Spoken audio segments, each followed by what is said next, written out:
చెప్పుల జత. తీరిక వేళ పిల్లలు పెద్దలు విని ఆనందించండి. వీడియోని లైక్ చేయండి, సబ్స్క్రైబ్ చేయండి, షేర్ చేయండి. రామయ్య సామాన్య కుటుంబీకుడు. ఆయనకు భార్య సీతమ్మ, కూతురు కాంతి, కొడుకు రవి అతని కుటుంబ సభ్యులు. కూతురు కాంతికి పెళ్లి చేసి అత్తవారింటికి పంపేశారు. రామయ్యకు 1500 రూపాయల జీతం. ఆ జీతం డబ్బులు తప్పితే పైసా రాబడి లేదు. కొడుకు రవికి చదువు అబ్బలేదు. చిన్నప్పటి నుండి జులాయి వాళ్లతో తిరిగేటందుకు అలవాటు పడ్డాడు. ఒక్కగానొక్క కొడుకు అవడంతో రవిని కష్టపడి డిగ్రీ వరకు చెప్పించాలి అనుకున్నాడు. కానీ రామయ్య ఆశ నిరాశ అయింది. 10వ తరగతిలోనే రవి చదువు మానేశాడు. భర్త సంపాదించే తక్కువ జీతంతో ఇల్లు గడవడం కష్టమైంది. సీతమ్మ ఎన్నో విధాల రవిని ఏదన్నా చిన్న ఉద్యోగమైనా చూసుకోమని బ్రతిమాలాడేది. రవి ఏదన్నా పని చేయాలని తిరిగాడు కాళ్ళు అరిగిపోయేలాగా. చిన్న ఉద్యోగం కానీ పెద్ద ఉద్యోగం కానీ దొరకటం అంటే మాటలా ఈ రోజుల్లో? తండ్రి కష్టం చూడలేక రవి కూడా తిరిగినవాడు తిరిగినట్లున్నాడు. వచ్చే తక్కువ జీతంతోనే ఒక పూట తిని తినక బాధపడుతున్నాడు రామయ్య కుటుంబంలోని వారు. కనీసం కాళ్లకు చెప్పులైనా ఉండక ఇబ్బంది పడుతున్నారు.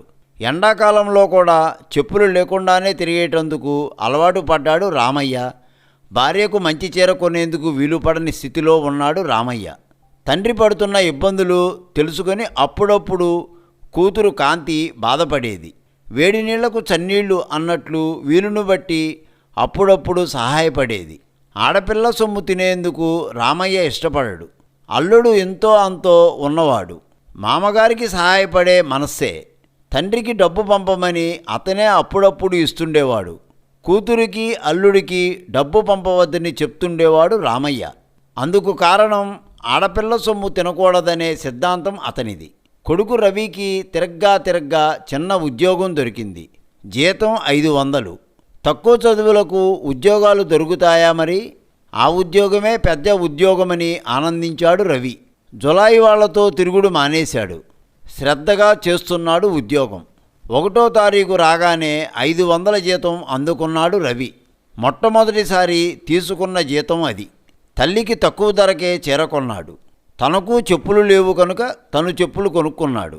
తండ్రి రామయ్యకు ఎప్పటి నుంచో చెప్పులు ఉండనందున తండ్రికి చెప్పులు కొన్నాడు. ఇంటికి వచ్చి జీతం అందుకున్నట్లు చెప్పాడు తల్లిదండ్రులకు. వాళ్ళ సంతోషం వర్ణనాతీతం అయ్యింది. తను చేసిన పనిని చెప్పాడు అమ్మా నాన్నకి. వాళ్ళు సంతోషించారు. అయినా ఇప్పుడు నాకు చెప్పులు దేనికిరా అని అడిగాడు. అదేమిటి నాన్న, ఇది ఎండాకాలం. అది అటుంచు, కొన్నేళ్లుగా నువ్వు చెప్పులు లేకుండానే ఉంటున్నావు, అందుకు కొన్నాను. రామయ్య చిరునవ్వుతో తలూపాడు. తల్లికి చీర ఇచ్చాడు. తల్లి సీతమ్మ సంతోషంగా తీసుకుంది. తండ్రి ముందు చెప్పులు పెట్టి కాళ్ళకు వేసుకోమన్నాడు. రామయ్య కాళ్ళకు తొడుక్కున్నాడు. ఎట్లా ఉన్నాయి నాన్న? బాగున్నాయిరా అన్నాడు రామయ్య. ఆ వెంటనే రవికి తల తిరిగింది. అనుకోకుండా తల బరువెక్కింది. కళ్ళు చీకట్లు కమ్మాయి. అంతే, మరుక్షణంలో తూలి అక్కడే పడ్డాడు. వైద్యుడికి చూపించే వ్యవధి కూడా లేకుండా పోయింది. తల్లి సీతమ్మ, తండ్రి రామయ్య కంగారు పడుతున్నారు. రవి అప్పటికప్పుడే గుడ్లు తేలేసి చనిపోయాడు. తల్లి తండ్రి బాధతో కృంగిపోయారు. అక్కడనే కూలబడి వలవలా ఎడవసాగారు. ఇరుగు పొరుగు వాళ్ళు రామయ్య ఇంటి చుట్టూ గుమిగూడారు. అందరూ వాళ్ళను ఎడవవద్దని ధైర్యం చెప్తున్నారు. ఈ వార్త విని కూతురు అల్లుడు వియ్యాలవారు పరామర్శించేందుకు వచ్చారు. వాళ్ళు చెప్పవలసినవి చెప్పారు. వియ్యంకుడు అంటే కూతురు మామగారు వేదపారాయణుడు. వారి వారి జాతకాలు జన్మ విశేషాలు చెప్పే పండితుడుగా పేరున్నవాడు.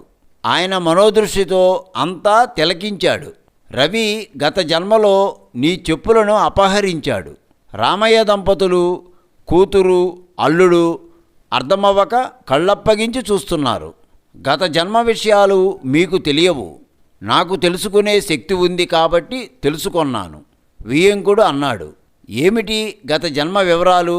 రామయ్య అల్లుడు అడిగారు. రామయ్య గత జన్మలో దైవభక్తుడు, ధనవంతుడు. ఆయన కొత్త చెప్పులతో గుడికి వెళ్ళి బయట చెప్పులు విడిచి గుళ్ళోకి వెళ్ళాడు. రవి పేదవాడు, కాలికి చెప్పులు లేకుండా బాధపడేవాడు. అవడానికి మంచివాడే, తను దైవభక్తి గలవాడే. రామయ్య విడిచిన చెప్పుల జత బాగుండటంతో వాటిని అపహరించాడు. అందువలన ఈ జన్మలో రామయ్య కొడుగ్గా పుట్టాడు. పెరిగి పెద్దవాడయ్యాడు. తన కష్టార్జితంతో చెప్పులు కొని రామయ్యకిచ్చాడు. అక్కడితో ఈ జన్మలో చెయ్యాల్సిన పని అయిపోయింది. అంతవరకే అతని ఆయుష్. కాబట్టి ఆ మరుక్షణం చనిపోయాడు రవి అని చెప్పారు కూతురు మామగారు. అంతా తెల్లబోయి ఆయన్ని చూశారు. వీడియోని లైక్ చేయండి, సబ్స్క్రైబ్ చేయండి, షేర్ చేయండి.